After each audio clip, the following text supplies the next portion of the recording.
दीवाने, लेना न देना भर नहीं पसेना हुए बहिल कुछ न बदनामी का पार को लेके सही कहावत बोली बहन जी। दीदी खाती बोल दू। हाँ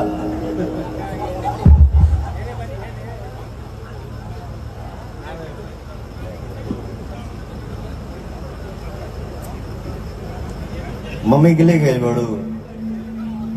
हाँ मम्मी को तार गजे पे शांति बनाओ तड़ी, ठीक है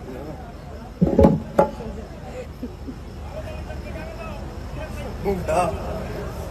लेकिन वाकई में मोनिका बहुत सुंदर है, गौरी जी बहुत सुंदर है, शालिनी जी आप सिंगर हो बेटा, ये लोग एक्टर हैं। तो हम साहब आज फिल्म में मैं चाहूंगा कि आप सब मेरे साथ काम करिएगा प्लीज, अच्छा फिल्म बनाओ तो। और पैन इंडिया हेलो